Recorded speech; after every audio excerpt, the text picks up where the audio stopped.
bring it really colorful, right? Yeah. I need to get a cheery one. There you go. I have a black one currently. Well, you can pick it. I guess we can get started and do minutes or waiting for Rick.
I wasn't here, so I can't speak for the veracity of them, but they read well. So I make a motion to accept them.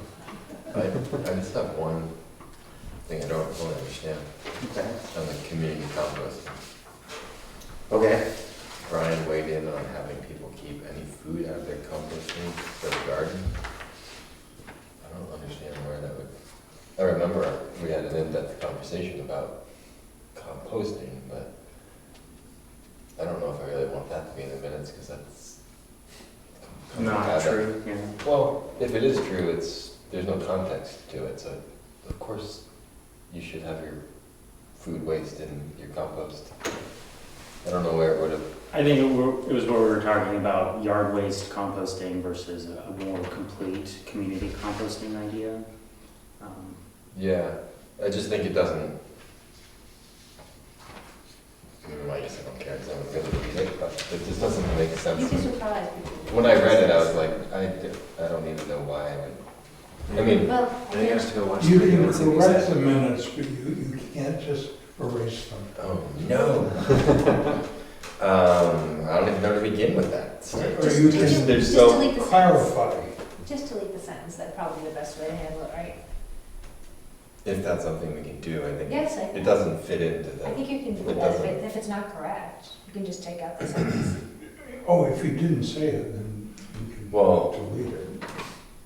I think we all weighed in on that concept of, That's why I used to say. because that's what composting is to some degree. It just, There was a discussion of Yes, composting. yes, exactly. yeah, it just seems unnecessary. If we were to like make it fit in, there'd be another paragraph At some point, you to just tie gotta it all start together, so. repeating exactly what you said. Yeah. Which I guess is the. If you guys are comfortable with that. I mean, I It's supposed to be think like it's that. technically what we were saying, but it's slightly missing the context that we were speaking specifically about yard waste composting versus community, Right. And even that, I don't, but there'd be a paragraph this big if we were to make that sentence. yes. Mhm. be I think the first sentence is kind of the overview that it's complicated and will continue to be discussed, so. Mm. Mhm. Because I'll have several people might ask me what my view is of food waste and compost. I'm like, well, here we go. We should make something up that's very out of the blue. You could say, Yeah. or say no meat, or, you know, that sort of thing, Yeah, composting, so But then you you could just if put you that- go, if you're gonna do a certain type, you know, Yeah. oh, there you go. Yeah, Yeah. Any other? No.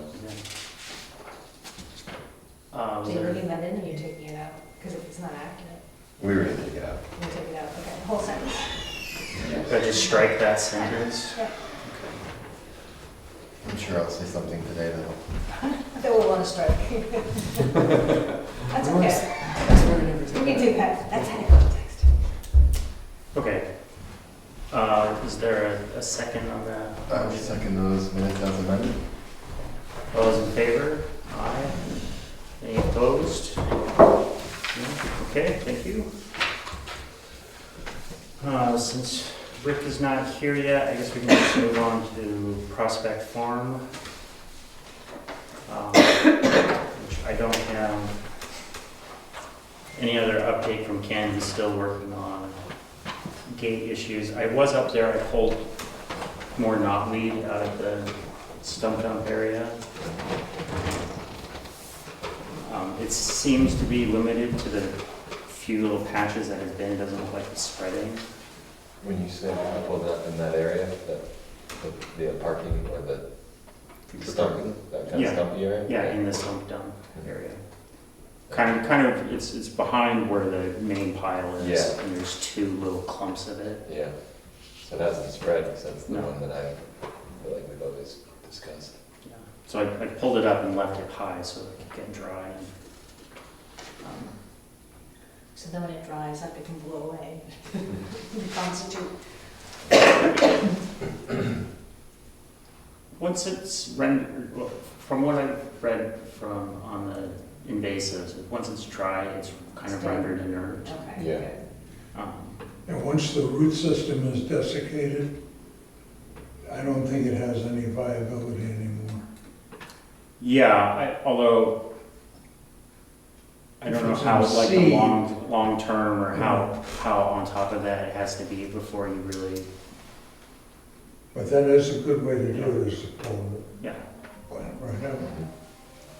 It's good there because it's very limited. It seems like we can stay on top of that, so. That was the only thing I had on Prospect. You want to have anything else?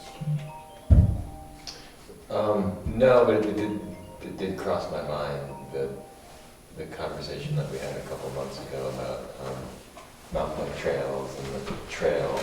I have a feeling it's gonna come up in a good way. And I just didn't know if it had been sort of tabled, or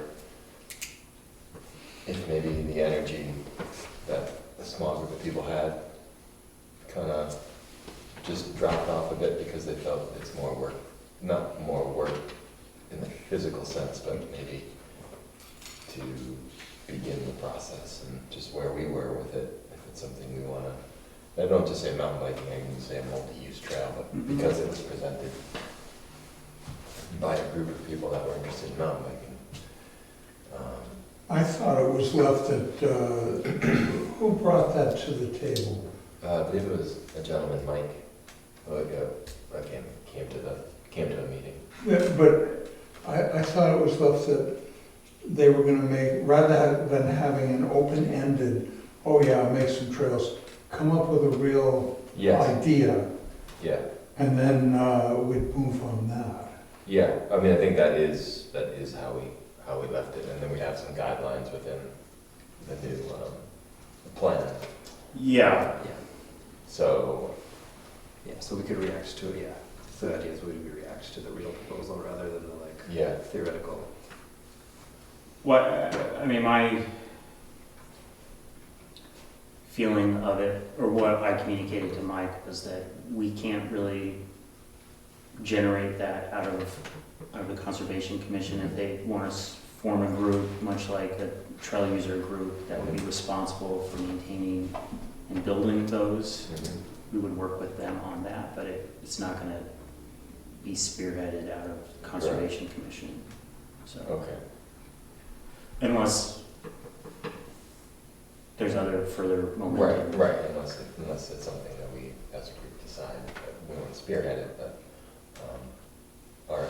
I just wanted, I know it's gonna be I'll have a visit in a couple of days, well, not a couple of days, it could be a week or two that this will probably come up. But you- I'm sorry. I was gonna say, I'm super into the idea of having mountain biking trails up there. I think that'd be fun. I think that if there's a group that's interested, it might behoove them to wait until after we talked about doing an environmental assessment out there. That's part of the, That's part of the management planning. 'Cause I just wouldn't want them to start thinking about places things could go and put too much energy into it without that piece. yeah, Because that might change, like what, who knows, like it might, the best lines might not necessarily be the most ecologically sensitive or, Right, whatever. When is that going to happen, do you know? Oh, wow. I know we've talked about it. I know we talked Yeah. actually about getting Rick Vanderbilt right. to go do it. But I can't remember if we actually, I don't think we have, I like- think the idea of the biking and other things is what's gonna spearhead him being involved, because I believe that's the first step in the process of, as it's written in our plan of how we can proceed. Without that process, we technically can't proceed. So we would like hire the expert to examine the area proposed rather than just like do the whole 500 acres or whatever it is. Yeah, so Oh, it's, okay. I'm just trying to I just want to have something to offer him, like, oh, in the year since you've been here, we never talked about it again. I just want to be like, Yeah. And I presume there's enough like resources on the generic stuff you can get online as to like ecological type. and Oh, soil yeah, type, yeah. Like someone who's planning it could like either hire their own expert or like Yeah. go to those resources yeah, and have some forethought about where they propose to put. yeah. And in your guys' eyes, are you seeing something that would be, I don't know what your experience is to what somebody calls a trail versus a road versus a machine-built trail, but you guys have been experienced in seeing like what COAS has for trails and what's being built on Hurricane.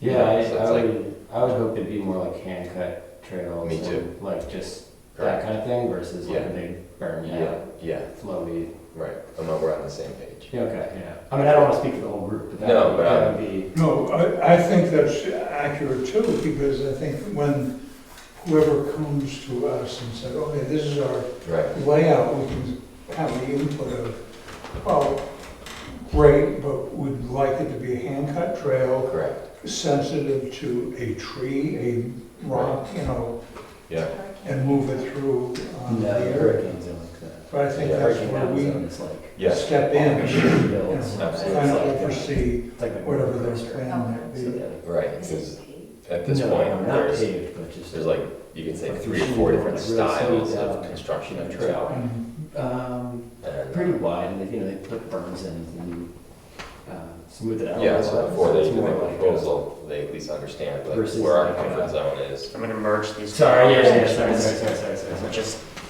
I was just trying to understand what the difference was between hand cut and Machine built. machine built for trails. They can look similar, but there's like these remarkably small machines that are designed to build a trail that's almost looks like it's hand-built, but then you can also take that same machine and go a little bigger. But a hand-built trail is just that, but it might mean that a small machine is actually on site that's moving around material.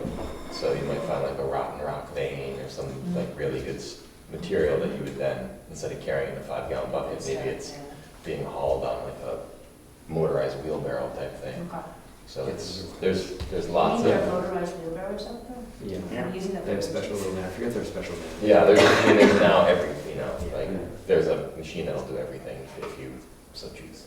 Yeah, so I guess I should amend what I said. I didn't mean like not mechanized. I just meant Right. like not like Right, not like, Smaller in scope and. Yeah. more like the Coas County trails Correct. and less like They- the they Hurricane Mountain Zone. They do an incredible job of balancing that. Yeah. In my eyes. Yeah, I think that's They're right. making a durable trail that looks like a super fun hiking trail. Mhm. yeah. Well, I think that's also one of the things that we left is that bike-oriented, but multi-use. Like, it needs to be a trail that's accessible to walkers Yeah, and people, so that there's an expectation. It's not a downhill correct. specific trail where people are going to be bombing down, Right. surprising walkers who are not familiar with that Yeah. style of trail. Alright. And maybe also specific that it's cut to those specs and not like, because people will probably ask, oh, can you ski on it? So, but we're not cutting it to like, I'm like getting way ahead of myself, but like, it probably would not be cut to like Nordic specs, which is, you know, whatever, 22 Right. feet or whatever. Yeah, it is. and if you feel like you can ski it, then so be it. Yeah. Correct. I think when he came, I reviewed one of the documents that he had sent, which was a BLM document on building mountain bike trails. And there's certainly like that lower level of multi-use trails that are functional for people, that can still encourage, you know, fun mountain biking, that can be mountain bike specific, but also don't kind of scare away people from thinking that they can't use the trail. Right. And that's sort of the only other public comment that I've gotten from people about it, is that they don't want that. Right, I agree. Um, I agree. So, I mean, I'm all for expanding uses, or I don't know if it's not really an expansion of use, because people ride bikes up there now, and I think it would be good to have a user group there in the summertime maintaining just road stability, just so that, because there are the washed out areas on the road that Yeah. are not in like high priority for ski touring, because Right. they're covered. And, Well, this discussion is good too, because if the Dundee Forest comes Mm-hmm.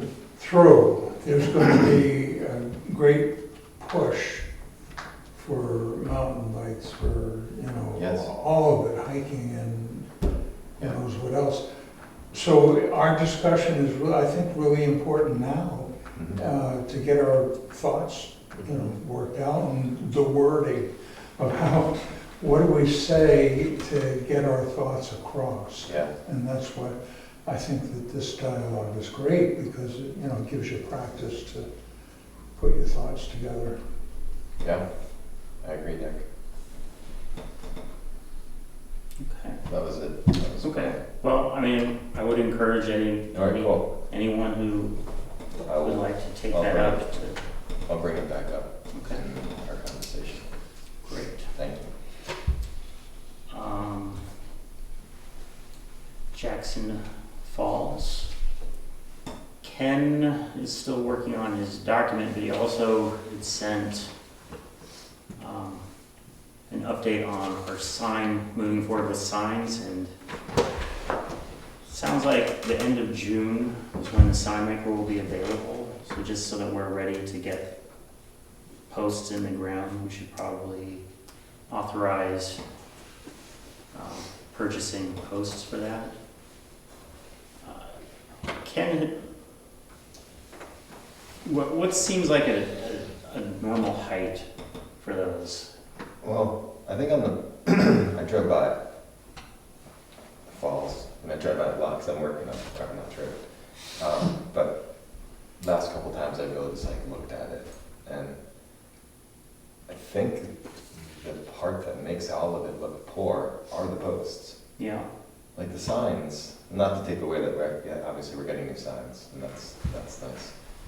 But it seems to be the placement of the posts and what the posts end up looking like that seems to be the thing that really just makes it look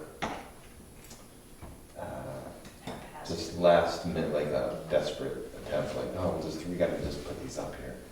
You know, so it's like, I think that's the part that we have to get right, because the post will make the signs look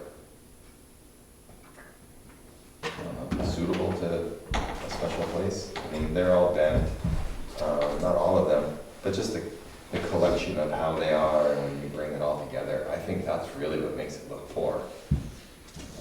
I think the signs as they were could have been the same signs, but just on something that looks like important. I don't have a word for it right now, but it just looks cheesy, just weak. Tacky. Tacky, yeah, or just, They're just the regular amount of poles, right? I mean, even like the zone where the Jackson parking is, I mean, there must be, is there 7 signs in that area that you can park a car? And there's still cars that are parked there without any yeah. smokers who aren't from, and nothing happens. Yeah, but I mean, if we, like, even without getting to that element of it, it's just like, it doesn't matter what your sign looks like. If you do it like that, it looks terrible. I mean, it just looks terrible. And I just parked I rode up the cathedral to the upper, to the little summit loop there where you Mhm. back through and they have all their signage out there. But either it's the way that they did the parking or they did the gravel or the number of signs, it just looked correct. It's like, oh, there's a sign maybe every other spot. I mean, I just didn't feel like they needed any more signage, and maybe when it's busy, it's hectic up there too. But again, the signs aren't gonna do the trick. It's not the sign, it's a willingness to obey the sign. So in some ways, it's just like, you just have to make it look nice. On cathedrals, did you notice were they metal posts and metal signs, or were they? Of course I didn't like. Well, so I'm No, curious. 'Cause no. That's like something that we didn't. I know, but I just. So I'm curious if that was it just something that looked- we- It yeah. looked like it was there for, it's like someone didn't just come up with it like last month. Be like, Yeah. we gotta just put up 10 signs and stop this. There's not gonna be a party here next week, that's what that looks like to me, like, well, don't worry, next month, like, you can do whatever you want here, because there's just signs No, everywhere. it's COVID. Look, that's what it came down to. Yeah, Put something up. so it just, I rode right through there and I was like, oh, this looks much better. It's just consistency. Maybe the spacing is consistent. The distance is off the road. It's just like, oh, I get it. It's like, but still, people aren't gonna follow it if they don't want to. But at least it doesn't look terrible in the process. So I just say that because I think the post actually is an important element of making it look nice. Because if you don't want to read the sign, you're not going to. If you don't want to obey the sign, you're not going to. So we could put 100 of them, but if we do whatever it is, 20, 18, whatever, and we do it nice, the signs are there, and it's not horrible for all the rest of us to look at. So I just think that's something we have to get right.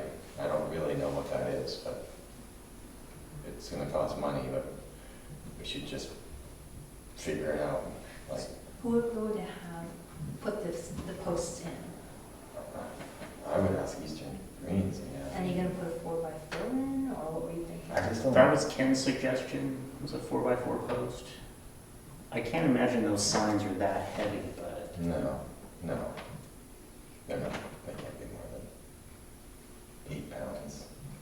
I mean, that's a piece of, So what kind of PVC posts do you plastic. think would be good? I think that's probably what you end up doing. The 4x4 Yeah, pressure treat? guess so.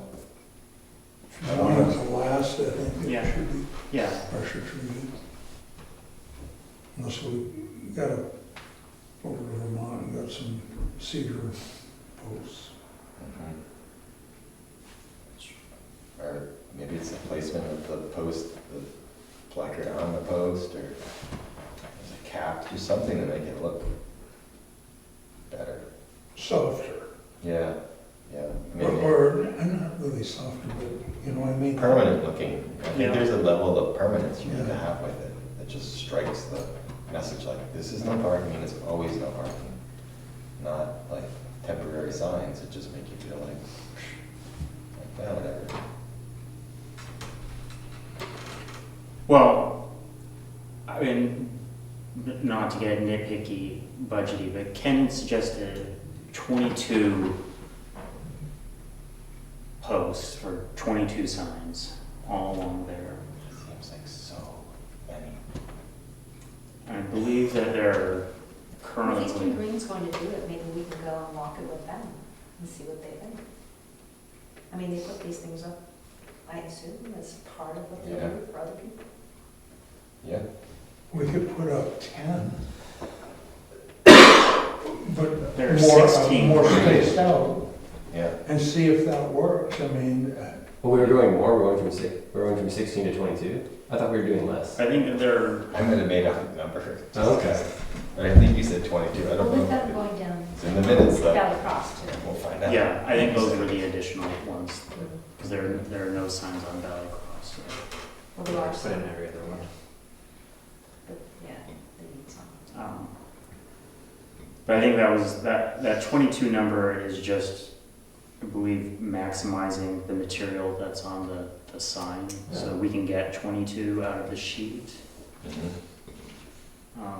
Yeah, well, it could be good to have spares. Because I mean, that'd be the hard part if Eastern Group does it. Like if one gets driven into Yeah. or smashed, like it's not something the town employee can do to replace. And just like more, Right, It's right. more. Good to have backup. more for the whole lifetime of everything.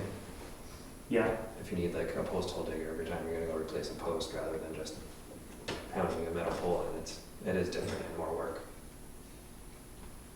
yeah. That we have to always have more. Presumably we would have the money for it. However that works. Maybe it is a post that looks a little bit more like a fence. It just ties it in. You mean more like the split rail fences? Yeah, I mean, not a split rail, but something that just, I don't know, it's worth, I mean, for the amount of time, Buy cedar how trees. long you and I have been on the board, the amount of time we've talked about this, it's like, Most whatever people gets say- done has to be done well. And I think the fence has always been well accepted. Well, you know, those holes over in Valley Cross, you know, they take the posts in and out for winter. Those are pretty good sized holes. Yeah, So there must be pretty good sized, you know, yeah. lumber that's going in there. So, that's my 2 cents on it. I think we've talked about it so much, and it takes so much energy out of our meetings, it But I just. think you're has to refining be right. as you go along. I think that's what you're doing. You're bringing some more information in. Mhm. So we're not just going with the first idea. Yeah, That's not a bad idea. Well, would you talk to Gary? Gary? Yeah. If he could source some cedar to Yeah, match that? yeah, he's got a good eye, just like ask him his opinion, like how do we make this look nice? Okay. He might just laugh. I mean, that's kind of what he does. Yeah. Or, and Yeah, getting long cedar can be hard, like tree length, but yeah, not too giant. Because Well- usually like, those fence posts aren't tall enough, but a sign post. well, I think we would, the cedar fence posts. Yeah, like the kind of Oh, rounded, right. roughed up ones. Those Yeah. are short relative to what we need. Because if Yeah. the sign's going to be at 5 feet and you've got how many feet in the ground? Yeah, Of course, the signs only really need to be visible during the summer, not during the winter. Yeah. I don't know. You can buy straight like cedar logs from like I know White Mountain Lumber, but I'm sure there's other places. yeah, So if you got on the smaller diameter size of those, you could get the length you needed out of it. yeah. Just want it to look sort of organic and just blend in and be, because again, I don't think the signs do what the signs are supposed to do anyway, but it does make it, so that's some, you have to consciously make a choice, to be like, I'm not obeying this. That's our job. Well, I was just gonna say, I think the signs do the job for most of the people. Yeah. Just not on those days when it's really hot. Yeah, but I just don't think more signs enforces it any more than, if you see one every 6 feet, does it make you stop? Versus if you see one every 20, There's a tipping point, I guess. you know, it's like, yeah. no parking, no parking, no parking, is no parking. Okay. Well, see what Gary I will. has to offer. I like the cedar look more than a pressure treated 4x4. Yeah, me too.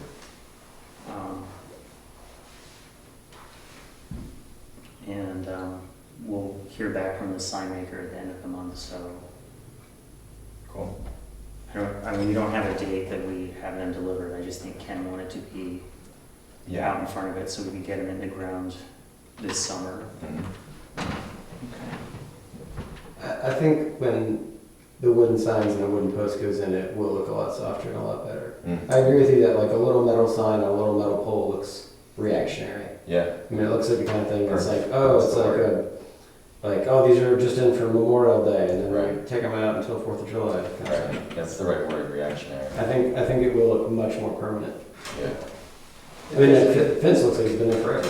I know. Looks great. It looks great. Yeah. I mean, like every other sign in town is on a metal post. but like it is a special spot compared to the rest of the roadside. So like, part of me is like, whatever, if a metal post is fine for like the rest of like the 5 mile loop, then, but it is a special spot, so Yeah, I understand the softness. You know, like Diana's paths, there's metal posts the whole way. right. And it looks better now that it isn't driven on, but Yeah. Well, they also, I think, they had metal posts, but I think they also had like really strong enforcement, right? And I think that was like the other thing. yeah, but just from a visual standpoint. Oh, You yeah. know, Yeah, I feel Oh, like yeah, yeah, you yeah. still see the metal post, but now that the roadside isn't a parking lot. Right, right, right. Right. So like the surface of the ground is Right, changing. exactly. over time. Yeah. Yeah. Oh, yeah, cool, that's great. Wood chips, I've been spraying wood chips when I can. So covered up the last material by the porta potty, so that was in, looks pretty good now. Mhm. I'll just continue doing that. Do you have everything you need for ferns? Oh, yeah, the ferns are in, they're growing, I have 2 that are thinking about it. But, so the interrupted ferns are like this high, Cool. they took, so just shrinking some of the paths. And I was wondering, would it be okay, since we're talking about signs, if I could put a little sign up that says fern remediation or something like that? Just so people understand why there's this little area with this little green fence around it? I bet you that there is one of those brown, There is. and it's usually on the ground. But you When can't I get see them, you it- can't get them in the ground though, I mean, they're just, Revegetation. Yeah, those, Yeah. yeah, those revegetation ones. Yeah. But I mean, there's one sitting up there if you want I to try to move it know, and put that's it why there. they keep falling over, because they're so big and they don't stay on the ground. So I was just gonna stick a little something in there so people would know what it's about. Maybe we could cut one of them and attach it to like like a metal stake. Yeah. Because we're talking about sticks. Yeah, but like if you're Yeah, mounting the but- metal thing on it to the Yeah. stake. I'm gonna try to get up there just sometime this week, so.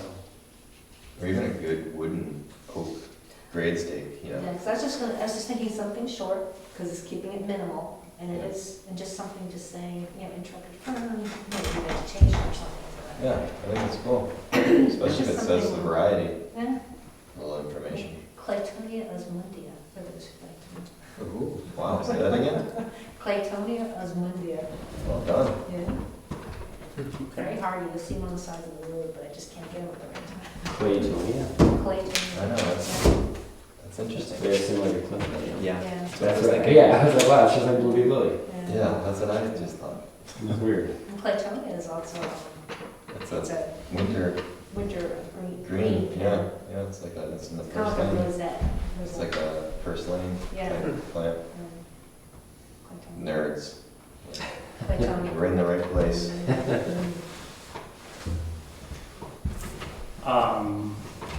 Great. We got a letter from someone inquiring about the picnic bench that is broken. Again, or another, a new, Wait, the new one that, not the new one, but now the first one, the the top one. uppermost one. gotcha. And, That's it. So what do they want? I mean, they're just offering to rebuild it, or,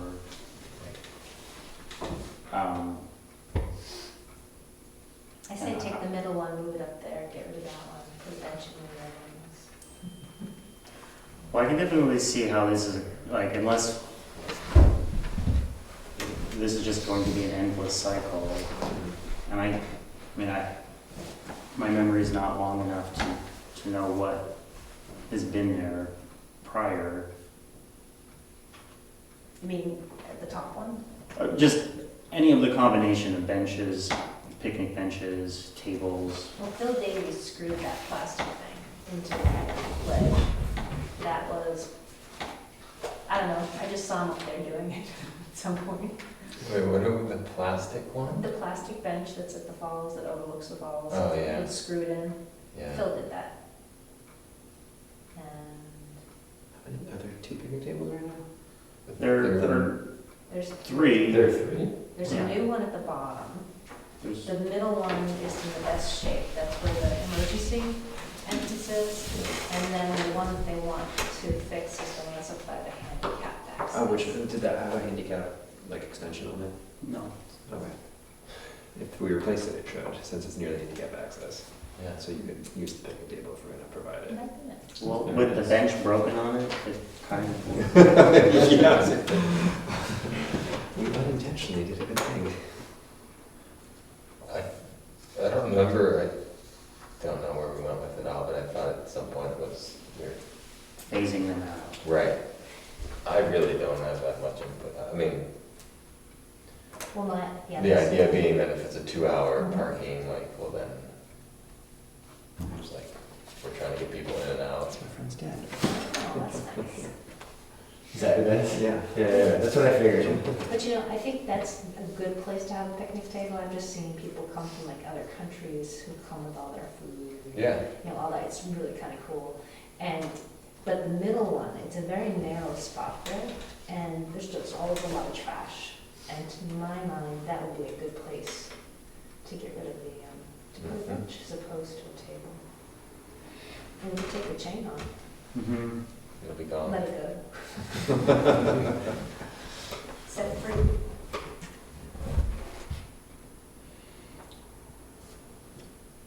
Well,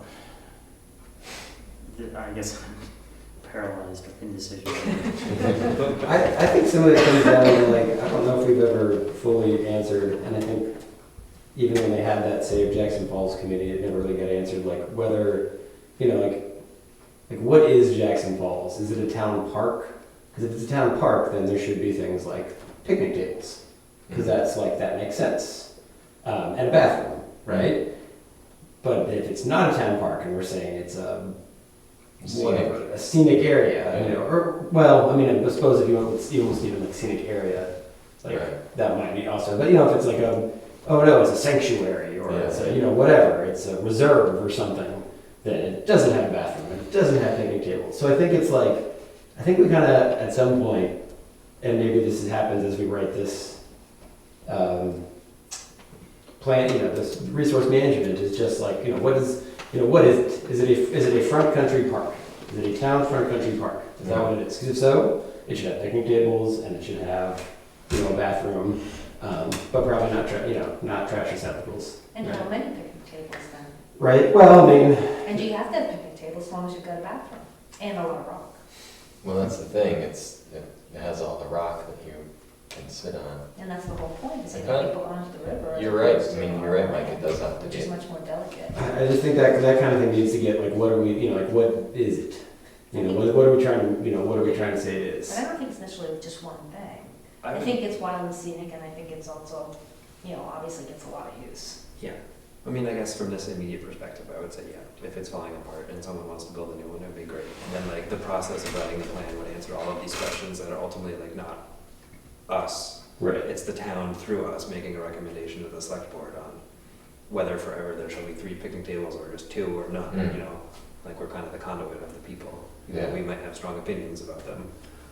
If I was to be polled right now, I think I like the idea of the 2 picnic tables at either end and get rid of the one in the middle.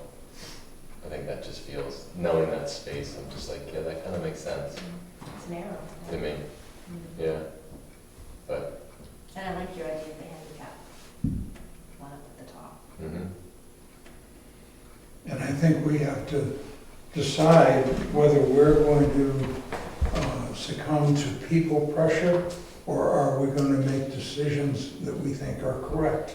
Mhm. And I think we should do what is correct for the spot, as they get and not really succumb to people pressure of, well, they're gonna picnic there anyway, give them a table.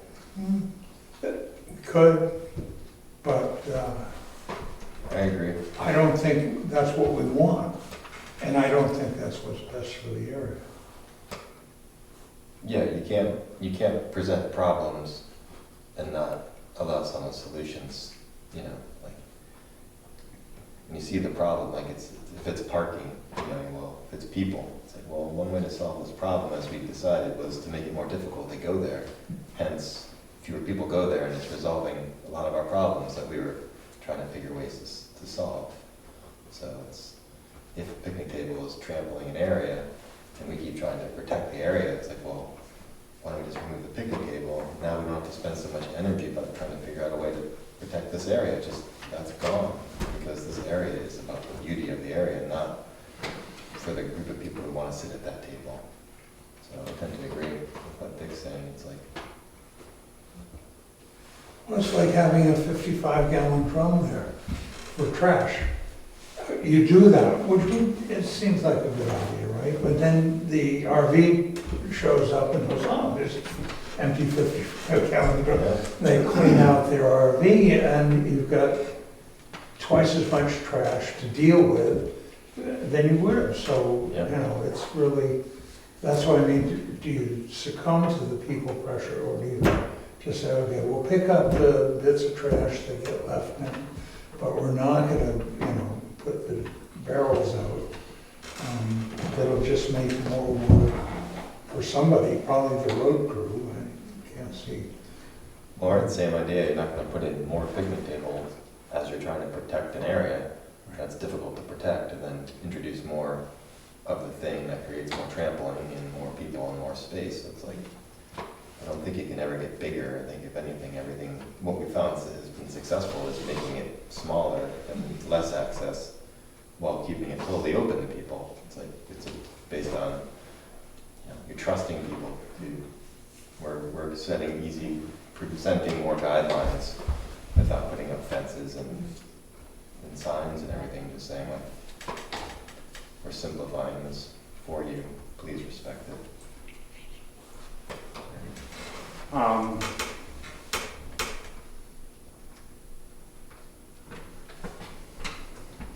Well, I guess we're kind of, we have kind of a policy already in place, which is the picnic tables will be removed as they degrade. Mhm. That's kind of what came out of the policy document that the Jackson Falls Committee presented, or that we presented to the select board. So, and the last picnic table that we replaced, we kind of encountered the same discussion of setting a precedent of the perpetual. I mean, in the back of my mind, I imagined, well, now that if one has been replaced, if you break another one, that just encourages a new one to go in. Who replaced the last one? I thought we had like. It was a It showed up donor. the next morning. Yeah. I drove by in the morning, I'm like, seriously? We like sneakily tossed it, right? It was there by like 8:30. Yes, and I'm gonna blame Gmail for that because Don's email went to my spam folder informing that he told us that he was going to be doing that, and I did not get the email, so. But the select board approved that, and they see the value of having tables there and having places to sit. But there was no prescription as to what type and how many, so I think this is a good opportunity to pull one out and move the other one. Yeah, I think 2 is a nice number for now. And explain very clearly why, you know, we're just putting a bench into the middle one as opposed to another table, if it comes to it. So that another table just doesn't show up. What's the quality of the one to move? Like, does that one need to get replaced soon too? Because I don't know if Joe runs that one, because if this person's willing to build one, like, is it worth pulling Right. 2 and then having 2 new ones there? I don't know. I have no idea. I don't expect anyone to answer that question, but maybe it would be worth going up and looking at the middle one and seeing like, oh, this is a good time to pull the middle one, pull the one on the end, have someone who's very generously offering to make one, and you've got 2 new ones, and those are where they are then. So you're kind of saying, And Yeah, nothing, that's and what's nothing in happening. the middle. yeah, and nothing in the middle. That works. I'm up for that. I haven't looked at the one in the middle. Yeah, it might be in perfect condition. I don't know. I mean, it's outdoor wood furniture, so it has a lot of wear.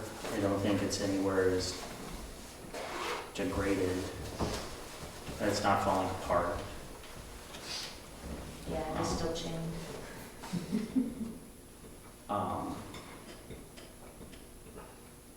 Well, if anyone would like to make a motion, So we have a policy? That's what I guess. What is it? Do we have anything written that we should be following? in our recommendation to the select board with the suggestions from the Save Jackson Falls committee Mhm. that you said they will be, they will not be replaced as they deteriorate. But I feel like that was our position. It wasn't necessarily the select boards or the Jackson Falls committee. But that was our recommendation to them. Mhm.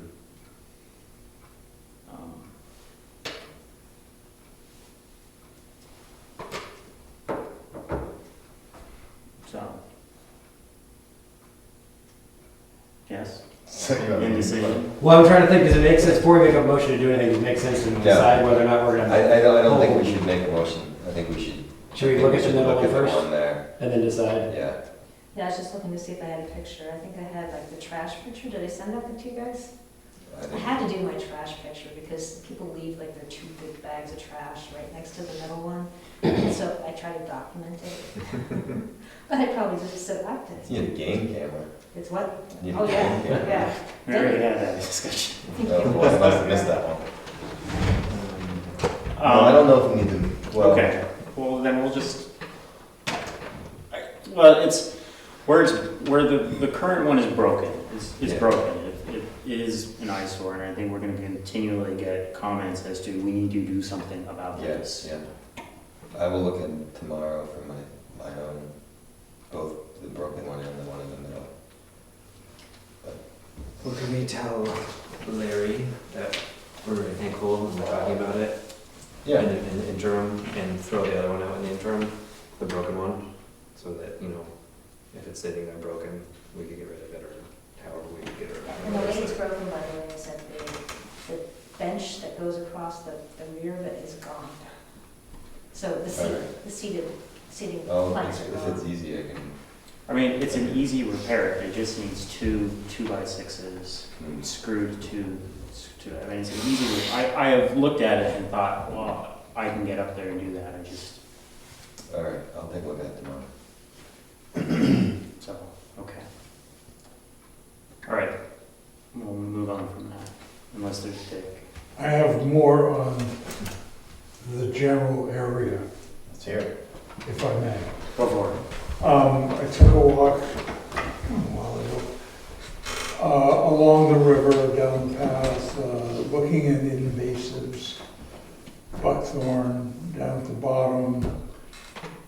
But the person I was with was a wildlife biologist, and she was just like, okay, you emailed me right away after we'd taken the walk, and there was money for the wild and scenic. We didn't have time, emailed it through, and there wasn't time to put it. It had to be in. That was Sunday when I did the walk, and it had to be in that Friday. But we've got to start thinking bigger. The wild and scenic is all in our area, you know, right on up through. So we've concentrated on people things, but I don't think we've concentrated on more of the natural resources that really come under our, you know, control. Because I don't know, I'm not a grant writer by any means. I can barely write. But we should be looking for that, because that was an opportunity to get, you know, a couple $1,000 to do, you know, either bank, or a lot of it was the road runoff. We're getting silt down Absolutely. the bank, and then eventually, and how to, you know, mitigate that. So anyway, there's a bunch of things that we could be doing there at the falls, but all the way up the river. I mean, all the Great Brook. Remember when Phil was doing water samples? Great Brook, but there's a lot more to our area than Yeah. the people pressure areas. So, and I just would ask us to start thinking about that, and I'll talk to Ellen and she gave me a good contact person, but we should contact whoever in the Forest Service, because in this area, the wild and scenic is covered by the Forest Service. Who would be our liaison there and help us, stay on top of this stuff? Because it's always nice if you get some outside money to come in and help you with a project. Is that And a lot of times it's just ask for it.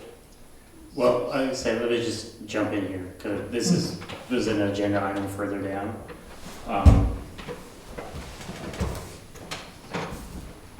So I looked into that, and that money was not for municipalities. So it was geared specifically to 501c3s to do that. So I think, It was the grant that we applied for and got last year. So it's a highly competitive grant, and we'd be very unlikely we'd get it 2 years in a row. So that was the grant that we did with the school and Tin Mountain and the from the GCC. river network. Yeah. Okay. That's the same. Yeah, that was the same grant.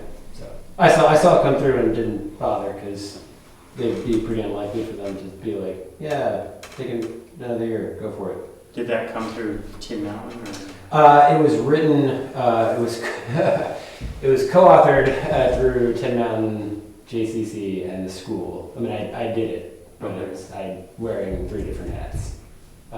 So we were an official partner within that last year. How much money was the grant? We had $6,000. Wow. Huh? Nice enough. And I don't know if they're going to, reading through it, if there was going to be another year of it. But in the future, I don't have any experience with grant writing either. So looking through the requirements and that, they were asking for staff salaries and people are like, well, that's not who we are, what we're doing. 0. You guys don't make anything doing this? Just me. I don't know who's there. Yeah. All the mint certs you can handle. Yeah. But other grants are gonna come up. Yes.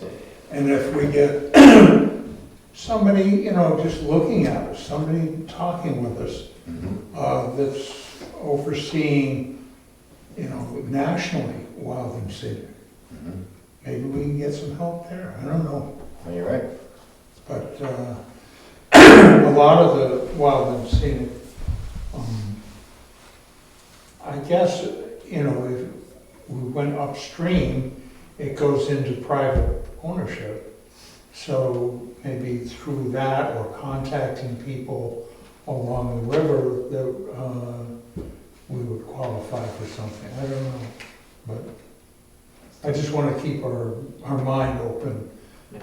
to the possibilities.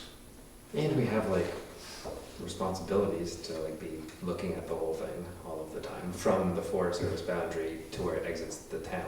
Yeah. It's the Conservation Commission's zone of Yeah. being the one that watches it to report to the select board Right. by the way that the Act of Congress is written.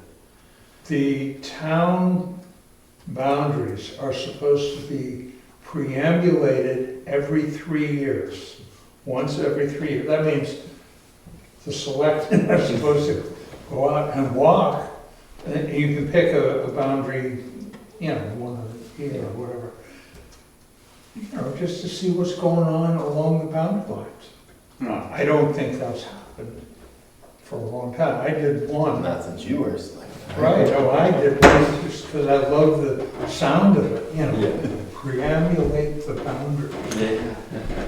But, I did the one, between Bartlett and Jackson on, Oh, yeah. across the Dundee Road, which is a nice walk. Yeah. I was gonna say Albany, I think, does that, and famously so. What was that done? Albany, I think, does it, actually does it, and famously, enough to be picked up as a story by public radio, that Really? they, actually still do it. I think it's Albany. It's one of the ones that like intersects the Kank, so it would either have to be Conway or Albany. Yeah, Whatever. probably Albany, because Conway's enormous. Well, Well, challenge accepted. I guess if there's a partner who can kind of take advantage of those nonprofit grants that already exist, that kind of helps in that regard.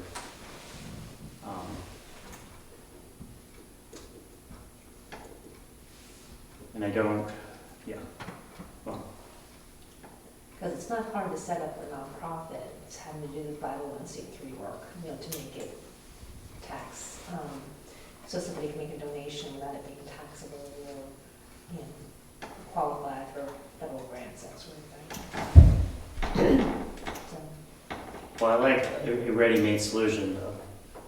They're already an entity that's applying for grants to do that thing, so, but that just seems like a very specific your hat that, Well, I mean, there's other nonprofits in town that also utilize areas, like riparian areas of the Wildcat, right? So there's also ski touring and maybe able to throw in Upper Saco has some easements on Wildcat, so there's other opportunities to partner. There's 3 nonprofits that could look into it and see depending on what needs to happen. so a partnership would be, there are organizations that exist already, we just need to partner with them. That's the way to do it rather than forming a newly specific group for this purpose. For trying to get money grants? Or just for, looking at the Wildcat. Oh, are we skipping out of that creation of 501c3? Yeah, because that was kind of what was driving it and thinking, Yeah. how do we, because we don't have money specifically set up for managing this thing. I don't know. I was thinking, I just didn't know what a nonprofit for the Wildcat would do that's not already done by either the town or by us. Is it get money, Get money, and I think possible so- stewardship? Yeah, your friend who she had worked on the lamprey, and they have a river group set up to capture funding for that and to work on stewardship projects on the river. So where's the land right? Like Dover, Durham. It's possible. I don't know. They have a bigger pool of people too. I'm not saying it's not possible. I'm just thinking out loud. Like the lamprey, you've got. It's like there's a lot of towns. There's a lot of people. So you have like the people power to do that kind of thing.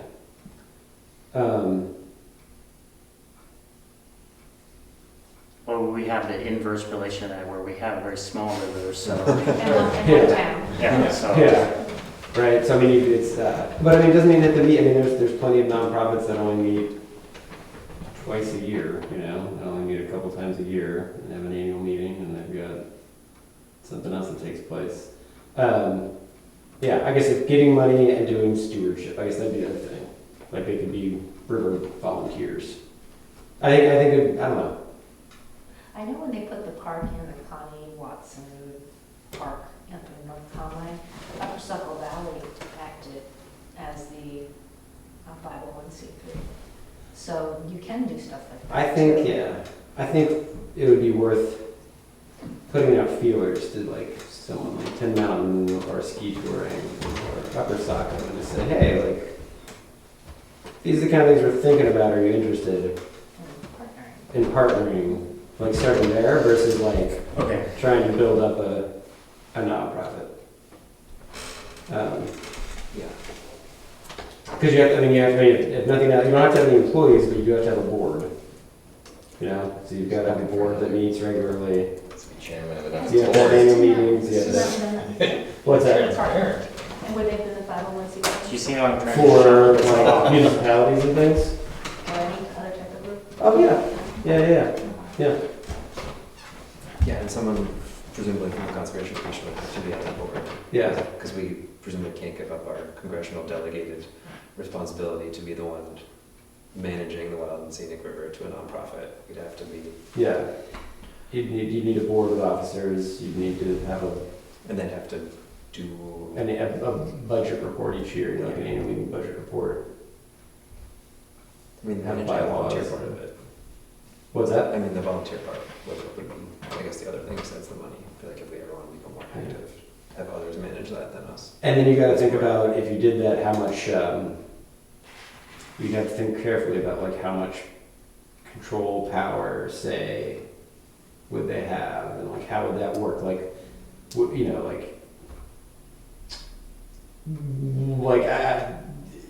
you know, like say they're advising something, are we advising differently, does that weight of what they're advising and doing different than what the I would have to imagine they would have to be ultimately subservient to the town, since the town Yeah. is the one responsible for enforcing the wild, like keeping an eye on the Yeah. wild and scenic. So like however it was structured, it would have to go this way, not this way. Okay. Well, Because the town, I don't think could just be like, whatever. Oh, no, Somebody no, no, tells but everyone. I'm just thinking, you know, like if they're, you know, if they're in a meeting, they're like, oh, we want this. This is what we're gonna recommend. Yeah. Mm, Like, how does that like? right, there's a conflict. Yeah, like, just how does that work? I mean, you know, in a perfect world, everyone wants the same thing, it's perfect, but like, just how does that work, you know? Yeah. It's, I don't know, I'm just thinking out loud. I'm sure it's out there. Yeah. But there are plenty of friends groups, you know, there are plenty of like friends of the, you know, yeah, whatever, friends of the White Mountains, friends of the Saco River, or whatever. I mean, there's the Saco River Rec Council, which I assume is a nonprofit, and actually doing that. Friends of the Jackson Public Library. Friends of the Jackson Public Library, That's right? not wrong. Yeah. So it's possible. what, I guess, non, well, the congressional designation of the river designates the town as the steward. Yes, Okay. it does. Specifically, but outside of the Forest Service boundary. The Forest Service is, I might be using the wrong words, but the Forest Service is the one responsible for like keeping an eye on the wild scenic where it's in the forest.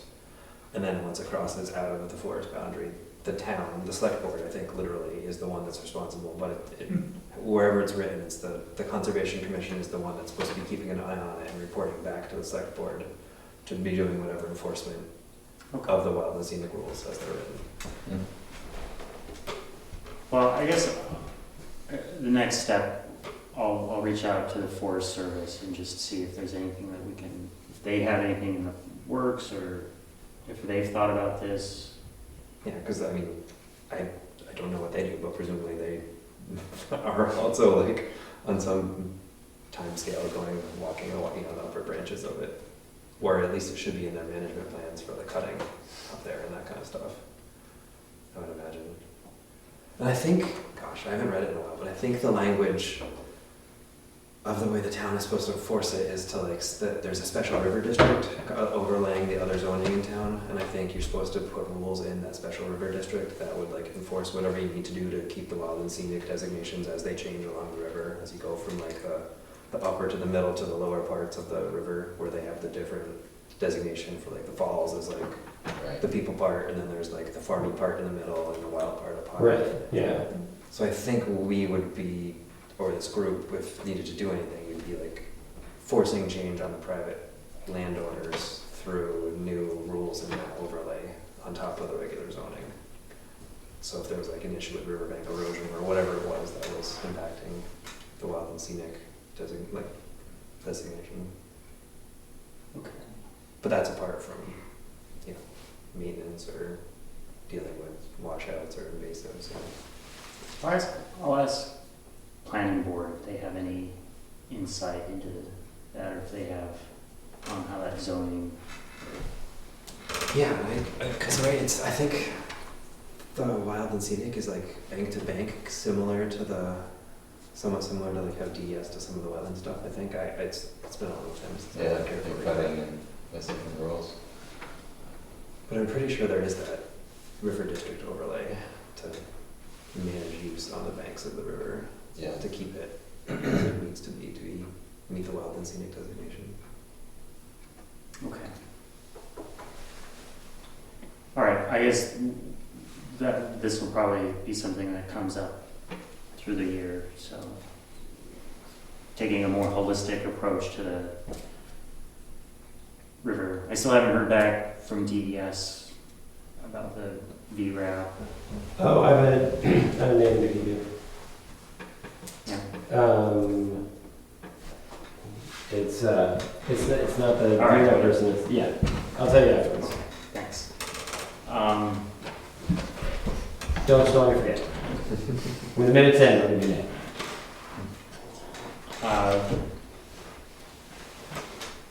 So is there anything else Jackson Falls or Wildcat River related? We can move off those. I'm good. Gray's Inn? Does anyone know if Poison Ivy's bad? Anyone been up there? Just, is it bad or anyone have? No one up there? Okay. Things are growing so fast now that it's probably Yeah.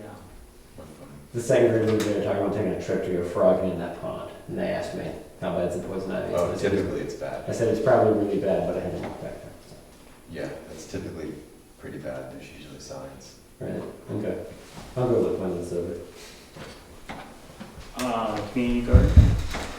Everything's good, the only thing is that the town won't let me say, here are my receipts, pay this without getting Ben's permission. So I guess we're kind of stuck in that. I think that process works. We've authorized you. I feel comfortable. Yeah, but they still want you to say, Okay. I mean, that's the only way. I get looped in on those emails anyway, so Yeah. that's. Okay. Well, we tried to get you guys out, but.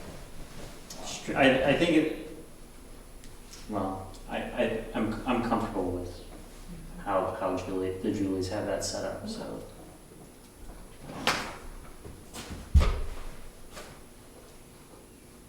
Conservation easements.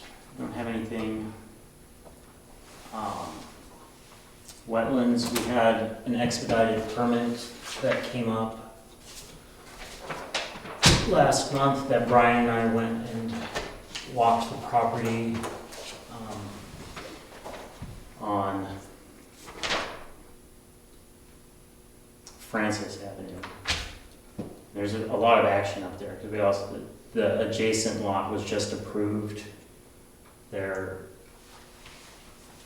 permit was approved, which was not an expedited permit, but That's the one downstream of the one that we. yeah, where the trailer was.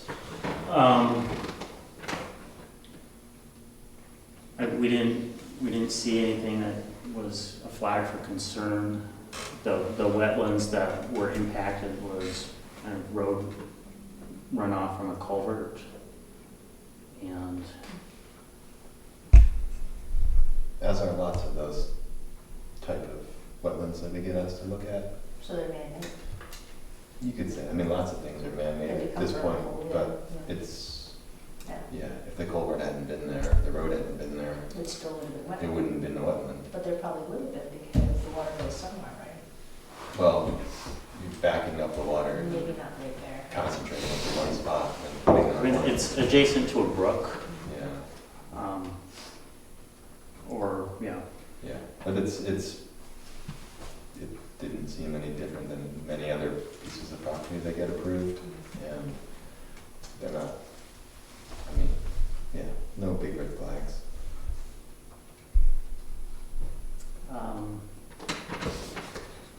So I guess I would make a motion to approve that. I'll second that motion. Okay. All those in favor? No? Any opposed? No? Okay, thank you, we'll get that out. So the adjacent lot, DES just approved their permit. And then we received a notification from DES of cutting without a wetlands permit It's not 16. on 88 Ridge Road. That DS has notified them that they'll be inspecting it, so I don't think that requires any action from us, just that they were making us aware that they were. And I guess it's my understanding that those make their way through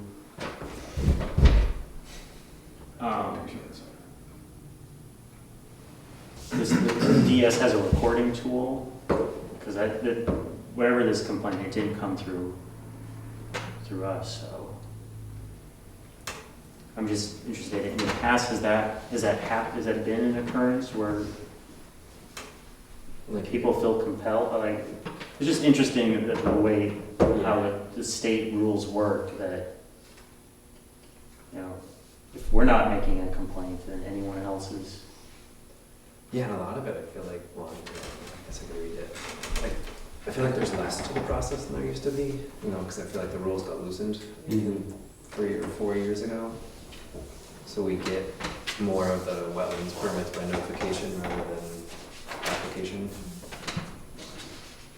Which I presume this would have been, they failed to get either. And Can you say that again? I missed that part. We get more. The rules loosened, I want to say 4 years ago, but I don't Yeah. remember exactly. So there are the criteria to get a wetlands permit without having to come through the Conservation Commission. That's more of your, to basically get rid of red tape was the way it was written. But, so Right, there's we used more. to get them all the time. Yeah, so there's more of these wetlands permits issued by notification rather than application. So like if you're because of the bar's been lowered, I guess, you know, so it's easier for you for DES just to say like, yes, you can put in your driveway culvert. The Conservation Commission doesn't have to come weigh in. Unless we feel so compelled to not fast track it. Because they still, like DES still has to approve all of them. Not for long, it's a Supreme Court decision. Pretty soon it'll be, do whatever you want. Well, unless you're within, was it touching another body of water or something like that? Yeah, there's some kind of like, you Yeah. have to like, But those rules don't affect the state yet, at all. This is the only important thing.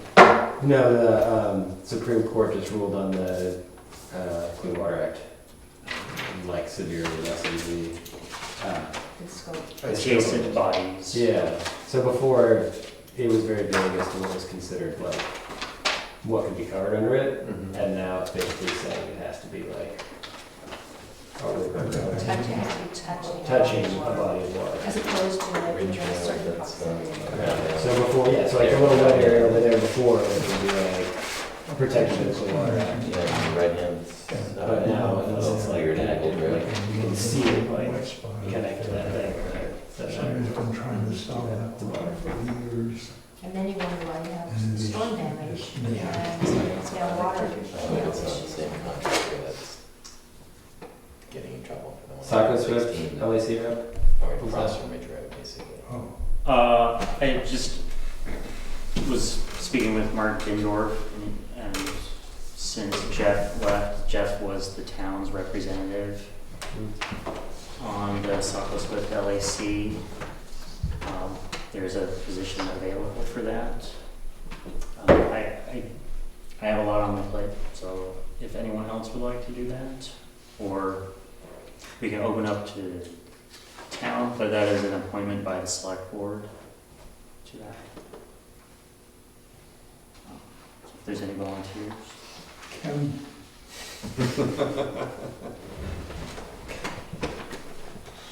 I'll ask him though.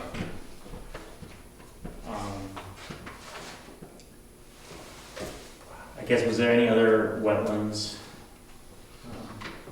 discussion that we needed to have?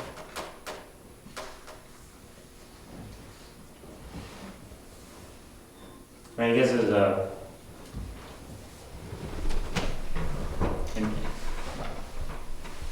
the state has its reporting process, and I think citizens of the town should be aware that the reporting process goes through the state, not through us. So if things needed to be addressed expeditiously, going to the state is the quickest solution to that, or raising that flag. Yep. So, that's it. I guess other things in terms of wetland permitting, it probably hadn't come through the town yet, but the state just approved our permit for conducting the trail rebuild along the Wildcat there, so Oh, there it is. we kind of missed our window to get the work done That's before the 4th of July. So that work will probably be starting on the 3rd or 4th after the fireworks on the 2nd. So, Good job getting the permit Yeah. after all that. yeah, it was, I mean, it wasn't a nail biter, but it was kind of like, they've taken more than 30 days to respond. And amazingly, they backdated it. Amazing, right, the tower and the stamp, it's like the postmaster. Yeah.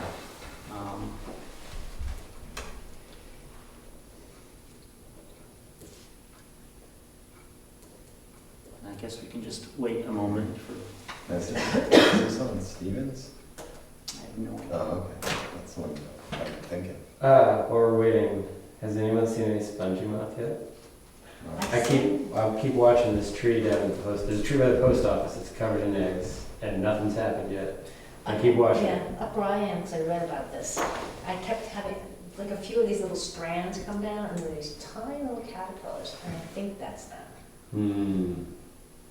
Are they on little strings? Yeah, Yeah, that's probably. but it was only a couple. Well, it could also be, there's also been a lot of eastern tent caterpillar out, Yeah, 10 caterpillars. but they don't usually do that. And it's not good. They're up there, you're high too. That's not good.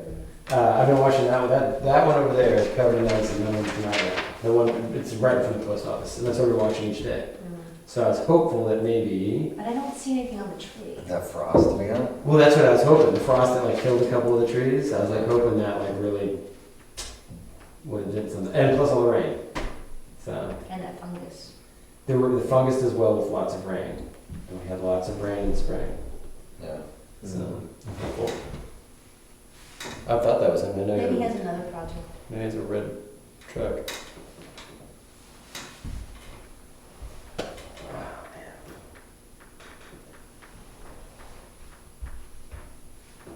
Should we get up and see if that I is? think I'll go look out the window.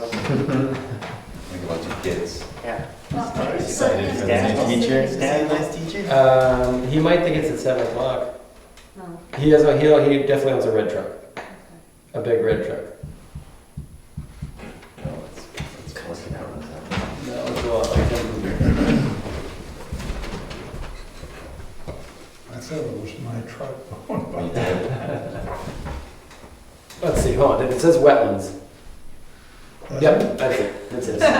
You wanna make sure he doesn't think their meeting's at 7? I can go check with him. Yeah. But that's definitely him, because he's the only person I know with the personalized license plate that says wetlands. Did you ever end up talking to,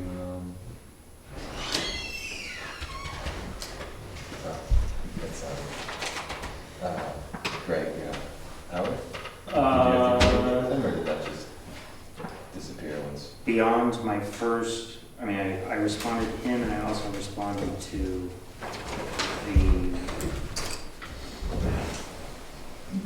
there was another engineer who was involved. You can walk with it.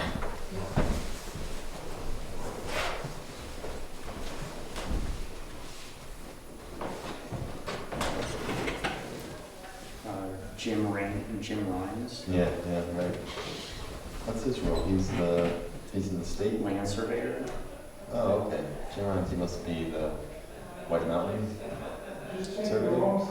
Horizons Engineering, White Mountain Survey Engineer. Yeah.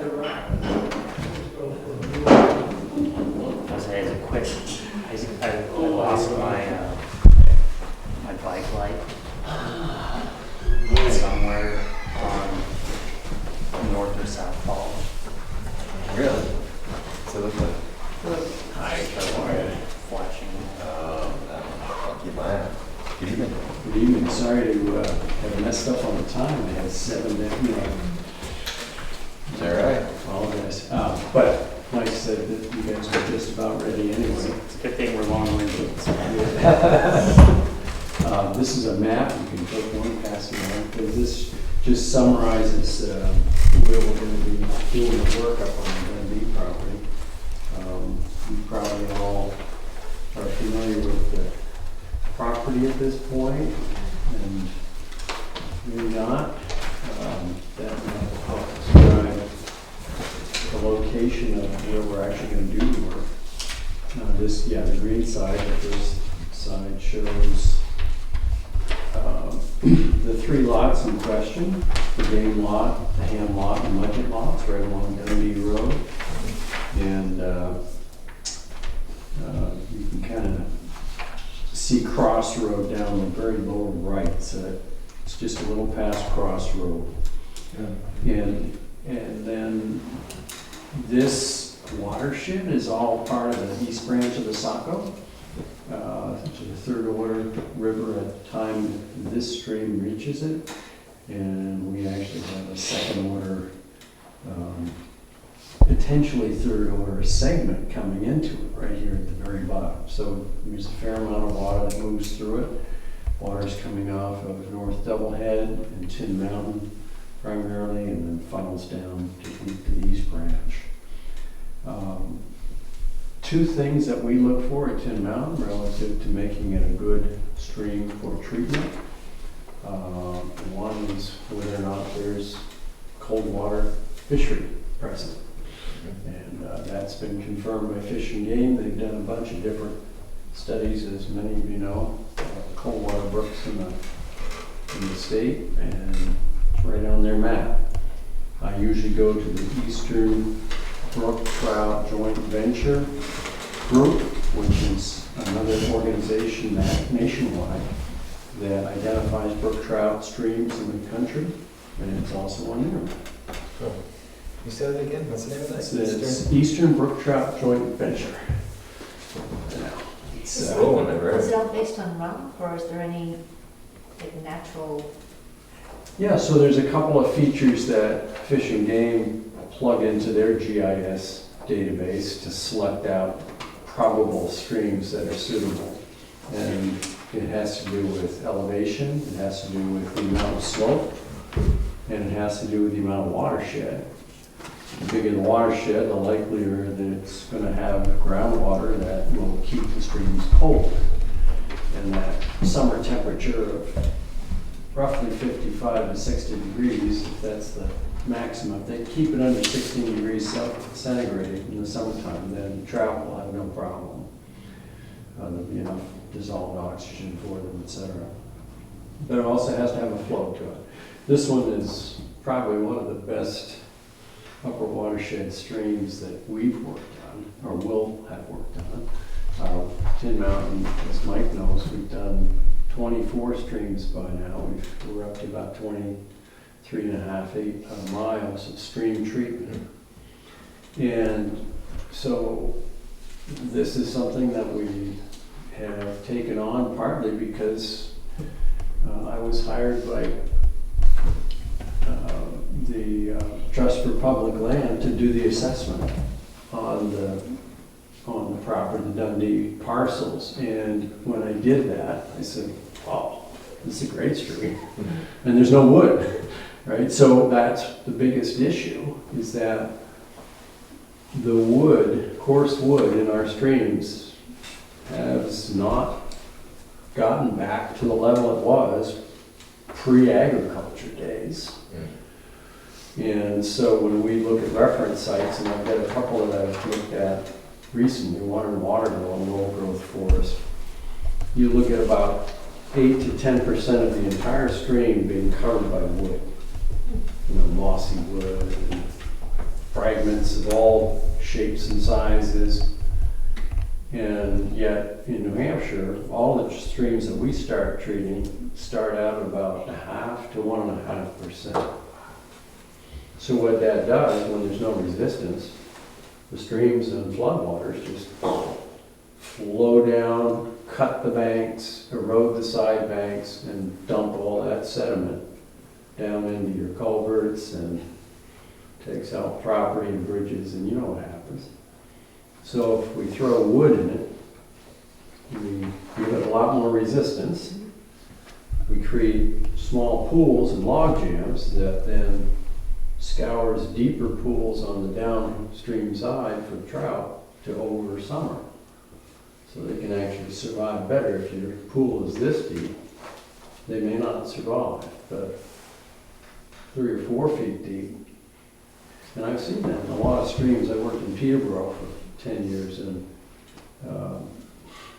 we had a couple of drought years there. And the trout, it was like, fish in a barrel. There was no water running between the pools.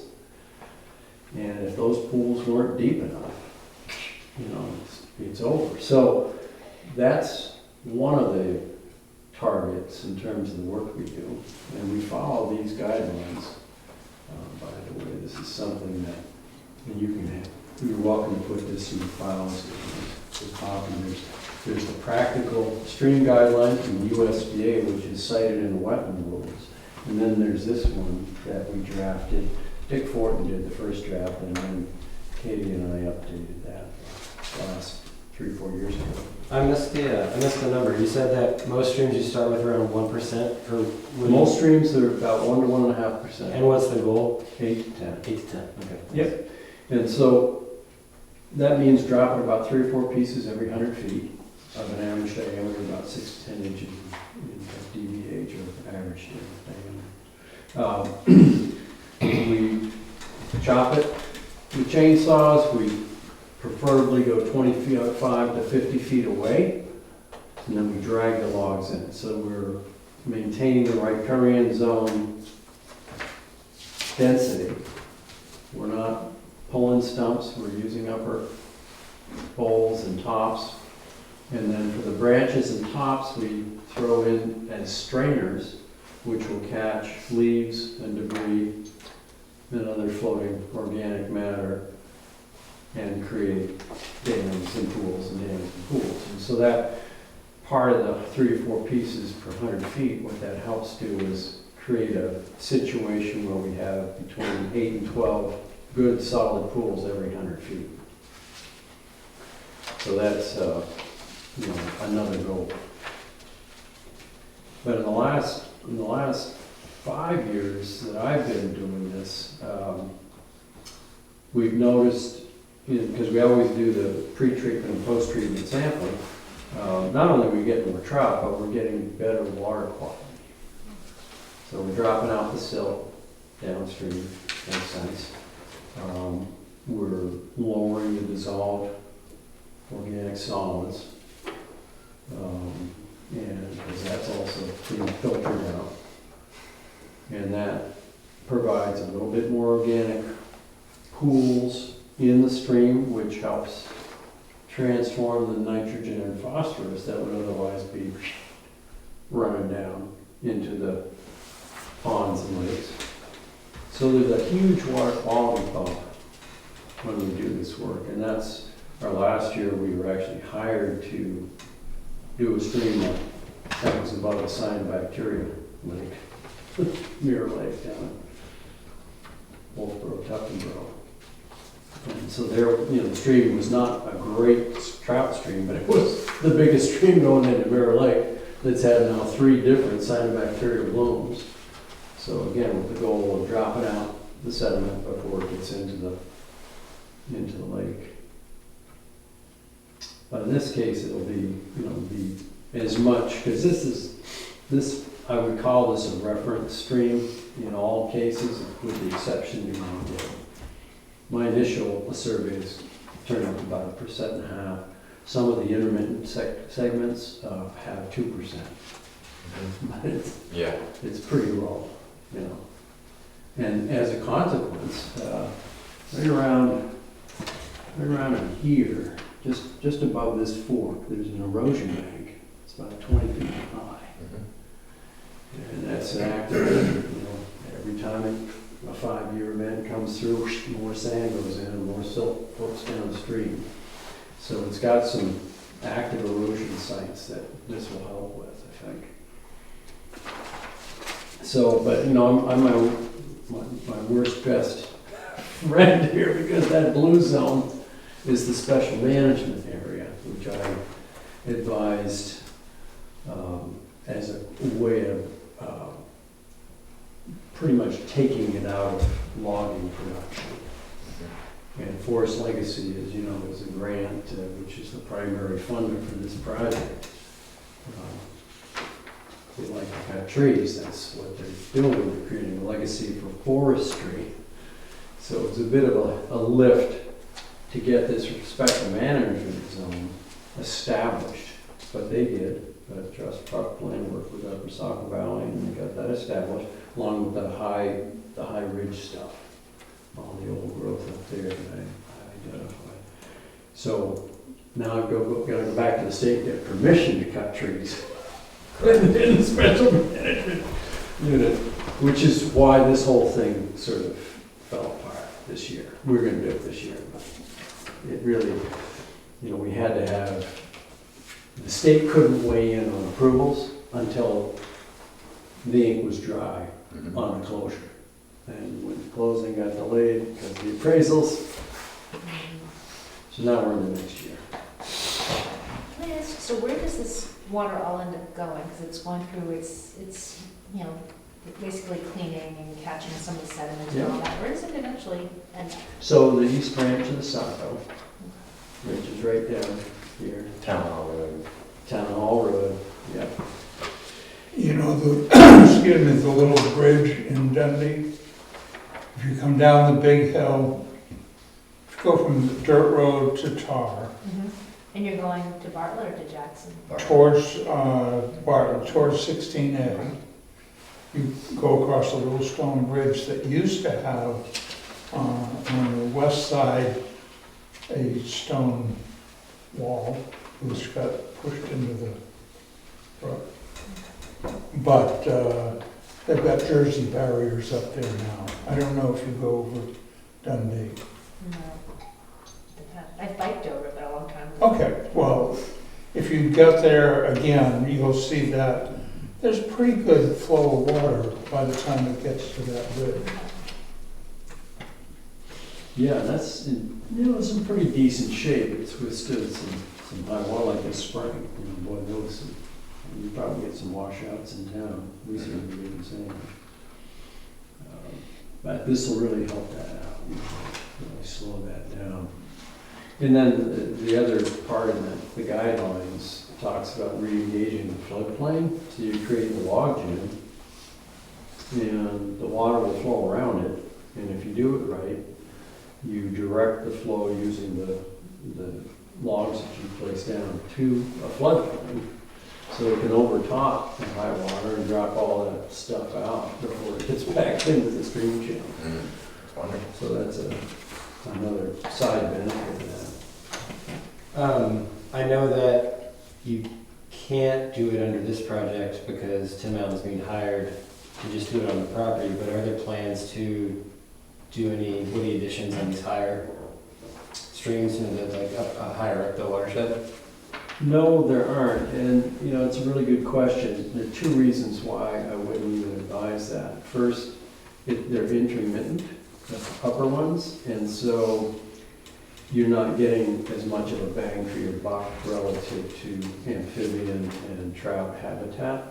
But more importantly, they're steep, and the velocity is such that they could easily wash your logs out, and that's the last thing you want to do. So we try and create a less than 5%, 6% slope where we do the treatments, so that there's less likelihood that the logs are going to move. And Dick Fortin, I don't know anybody else know Dick besides Mike.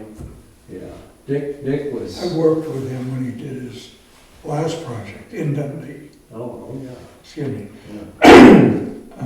Because I have a tractor and I move some logs. Oh, nice. Yeah.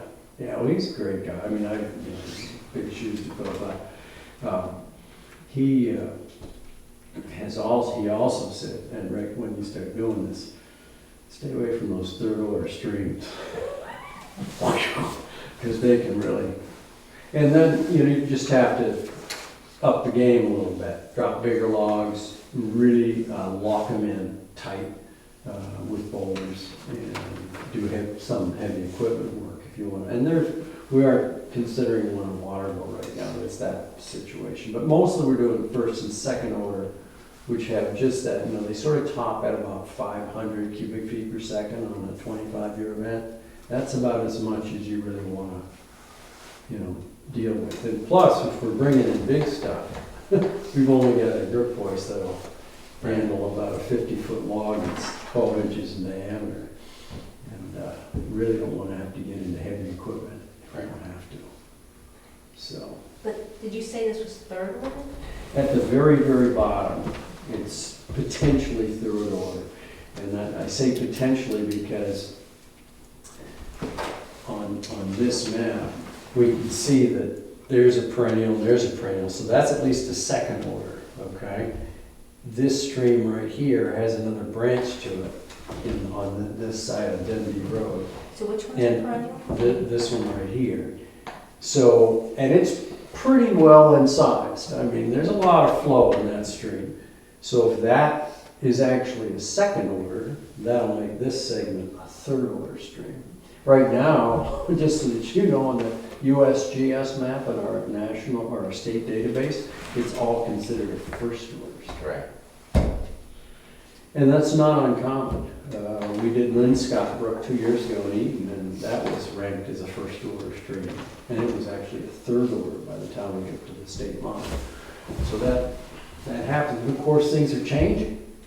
The more rain we get and heavier events, that's why I say possibly, because unless I really do some metrics on this to figure out what the flow is every month of the year, I can't tell if it's intermittent or perennial. That's a tough, and you know how things go. You get an intermittent section, and all of a sudden it becomes perennial, and it goes intermittent again. Right. That's really, this little dot dash kind of thing on the map is a good, way to indicate that.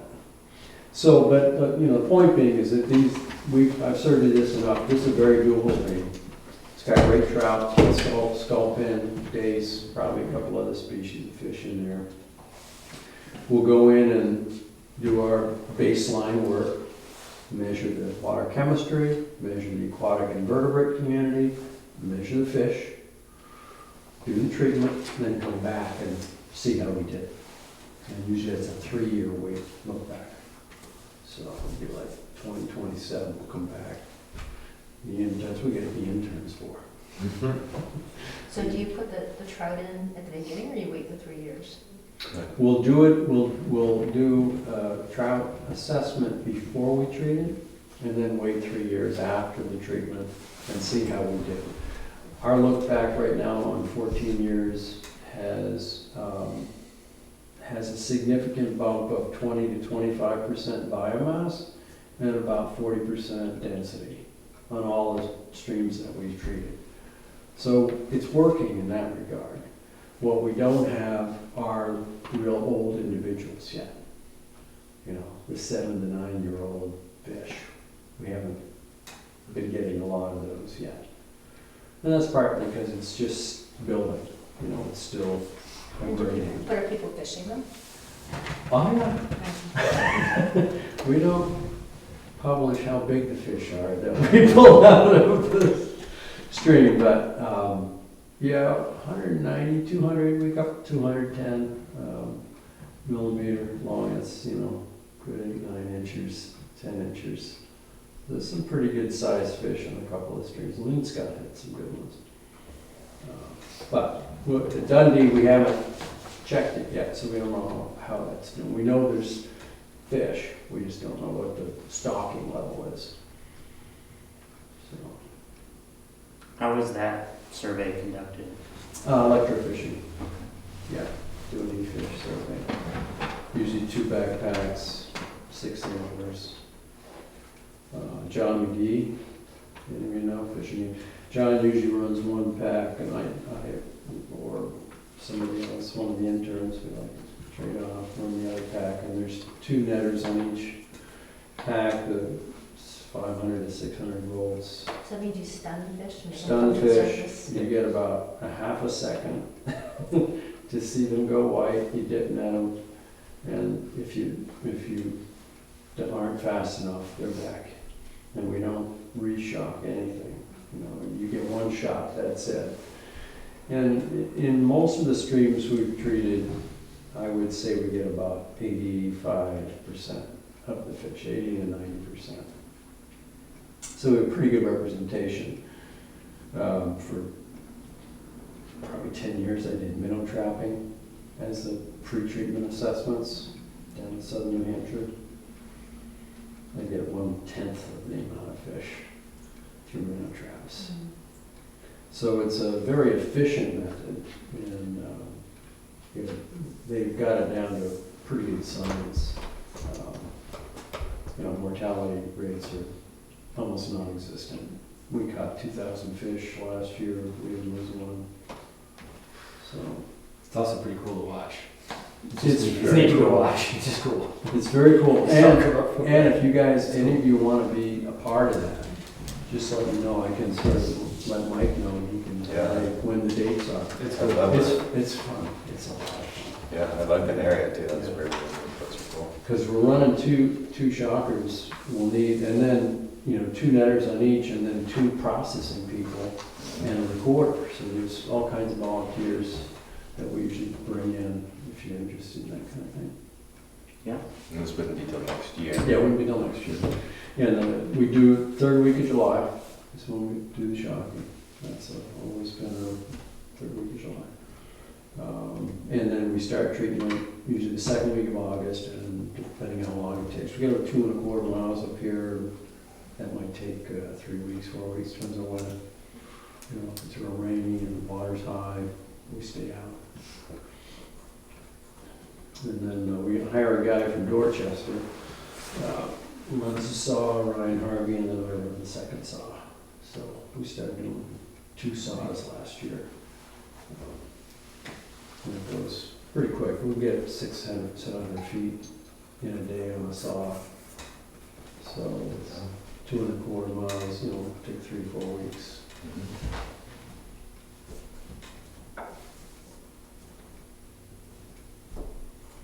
So that's that. Who's taking notes for the minutes?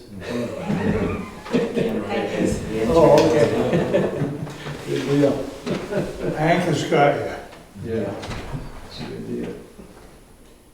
You guys want to keep these just so you have it? Yeah. Yeah. Yeah, I thought you might want, just if anybody asks, what are they doing? I'm going, well, here's what they're doing. If you're good at, you got good finesse and figuring out the DES website, you get the federal guidelines, but it's kind of hard to find. How thick is that? Well, this is in condensation. We actually have a group that's a northeastern cooperative now that's updating this publication. But Tin Mountain's been sort of at the forefront of it before my time here. This came out of Dick put a few things down, and some of the interns drafted it up, and then Katie and I updated that 4 years ago. But this is the one that they used for that. This predates that by a few years. We started this in 2008. Nels, remember Nels, John, for NRCS. He and Dick drafted the first guidelines. And now, of course, Trout Unlimited has been doing it, as well as us for the last 15 years now. And so they've got their own protocols. You can try and match them. Make sure they're the same. So, any other questions? Well, I mean, it's excellent. I think Yeah. we're all interested in participating, helping out, so. Okay. And if you want to do macro surveys as well, or if you want to move wood, get you back into it. Bring a tractor or run it? Yeah. Wow. It might be useful. Hard to get into some of those spots with the tractor, but I live right here. Oh, you do? What's your name? Bennett, Richard Bennett. Richard? Well, pleasure to meet you, Yeah. because I've been out your house a bunch. Yeah. But if it does, excuse me, if it does work out, because I think I can go in on Dinsmore's land Oh, yeah. and access the stream once you get across the property line with the tractor, so it might be able, I've got forks or Yeah. whatever, so that can be helpful. Yeah. But I'd like to volunteer now with Sure. Yeah, we had, last year we did an NRCS training, and there were about 12 of us out there. I just stood there and watched, it was great. Move that log right there. But it's fun, you know, you see direct progress, and you watch those storms come through the next spring, and it's like, yeah. Dick he tagged on our property, the Bear Pot lands, he tagged every tree with a silver tag just to see how far they moved. Watched them over the course of about 5 years. Yeah. That was, it's sort of how well did you do in life? Yeah. You know? And he said, yeah, there's some of them moved upwards of 50, 60, 70 feet, these logs, you know, so things move. Yeah. But he said for the most part, the first year, it wasn't much for high water, he said things moved, just only about 5% of it moved a little bit. And then they had, I think it was 2016, it was a big flush. But you know, it's interesting to see how that, you know, how it works. Because all our streams are, wow, they've just been cutting down and cutting down and cutting down, you know. There's been nothing stopping the water from flowing out, you know, so. Anyway, I don't want to, I keep talking about this all night, but I guess just one quick question. Is this kind of an exemplar location to do this, or this is more typical New Hampshire areas that could be treated, or why this particular location? The reason we're excited about doing this one is that it has a special management zone established, which means after we get done, timber harvesting won't be impacting it, which means, in theory, it's going to be a demonstration area going forward. We'll be able to see, you know, we give the jump start to the forest, and when we're done, you know, after a number of years, 10, 12, 20, it will grade wood into the stream naturally and bring it and maintain it at that 8 to 10% reference condition. So it's nice to have a forest that will retain that. 'Cause some of the, you know, forests we have, I cut this one down in Bear Lake last year. I don't think there was a stick on the forest bigger than that. We got lucky to find enough to drop in the stream, but none of it's going to take 75, 100 years to get back to that naturally sustaining reference condition. That's what makes this one really sweet, because as you know, they have a lot of them there. That's big trees. Yeah, there's some nice wood up in there. Yeah, there is. But and I was surprised at how low the percentage of cover was in the stream. Until I started seeing those erosion banks, and I was like, yeah, they pretty much cut everything when they did cut. You know, it's not like there's a lot of big stuff on the edge of the banks. So this will really, you know, kick that into gear, I think. Exciting. Yeah, anyway, thank you so much for your time. Well, thank Thank you. Slightly tangential, thank you for all the work you do with the wetlands training. Oh, yeah. It's sometimes feel like drinking from a fire hose. But Yeah, that's my bad. no, That's why I should stick with what you and the kids, you know. They let you know real quick if they're drowning. Yeah. Immediate feedback. Yeah, really. All right. Well, thank you very much. Fantastic. Thank you. Thanks, Thank you. Yeah, thank you. All right. Excellent. I think we're all wrapped up. Yeah. Motion to adjourn. I will make a motion to adjourn the meeting. All in favor? Aye. Aye. Thank you. Thank you, man. All right.